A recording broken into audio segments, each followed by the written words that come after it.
শুভ সকাল সবাইকে। আমি তনু। আমার একটা ছোট্ট মিনি ব্লগে আপনাদের সবাইকে স্বাগত। আজকে সকালবেলা তো আমরা চা খেয়েছি। বর তাড়াতাড়ি গেছিলো একটু বাজার, কারণ বরের এক বন্ধুর মামার হসপিটালে ভর্তি, তো তাকে রক্ত দিতে যেতে হবে। তো ওই জন্য সকাল সকাল বাজার করেছে। বাজার বলতে সেরকম কিছু না, শুধু মাছটা এনে দিয়েছে।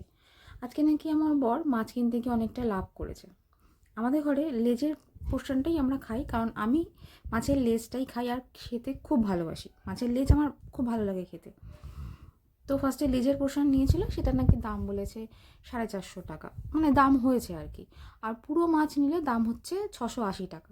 তো আমার বড় বলছে যে পুরো মাছ মাথা সমেত নিয়েছি, এটা আমি লাভ করেছি। তা অনেক মাছ হয়ে গেছে, প্রায় 3 কিলোর কাছাকাছি মাছ হয়ে গেছে। তো এই মাছগুলো আমি কিছু ফ্রিজে রেখে দিলাম, কারণ আমাদের ফ্যামিলিতে 3 জন, অত মাছ তো খাওয়া সম্ভব নয়। আর এই পেয়ারাটা এখন দেখছি নতুন বেরিয়েছে, এরকম সাদা সাদা পেয়ারা, ভেতরে দানাটাও খুব কম।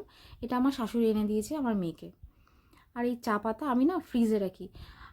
আমি একটা কথা আপনাদেরকে বলি, আমি না ডাল, মানে সব রকম যত ডাল হয় আমার থাকে আর কি, সবই আমি ফ্রিজের মধ্যেই রেখে দিই। আর দেখুন, আগে একদিন দেখিয়েছিলাম এই কড়াইতে আমি যখন মাছ ভাজছিলাম, কড়াইটা কীরকম ছিল, কালো কালো। আপনাদেরকে বলেছিলাম যে আমরা এই কড়াইতে সাধারণত বাইরে যখন পিকনিক হয় তখন এই কড়াইটা আমাদের ব্যবহার করা হয়, একটু বড় কড়াইটা। তো ওই যে ফার্স্টে মাছের মাথাটা ভেজে নিলাম, কারণ আমার বর আবার মাছের মাথা খেতে ভালোবাসে। তা ভেবেছিল গোটা আনবে, বলছে আমি যদি ভাজতে না পারি ভেতরে যদি কাঁচা থেকে যায়, অনেকটা তেল দরকার হবে, আবার ভাজা তেল রাখা মুশকিল।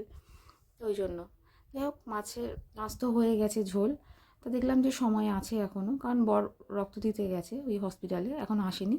একেবারে দুপুরবেলা এসে ভাত খাবে। তো এদিকে বসিয়েছিলাম বাঁধাকপি, যেহেতু সময় ছিল তাই, নয়তো মাছের ঝোল আর ভাতই করতাম।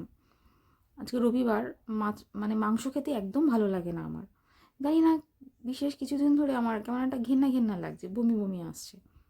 আর এদিকে করলাম মাছের তেল, মানে কাতলা মাছের তেল দিয়ে বেগুন। আর এই দেখুন, মাছটা হয়ে গেছে, আর আমার মেয়ে ওপর দিয়ে কাসুরি মেথি ছিটিয়ে দিয়েছে।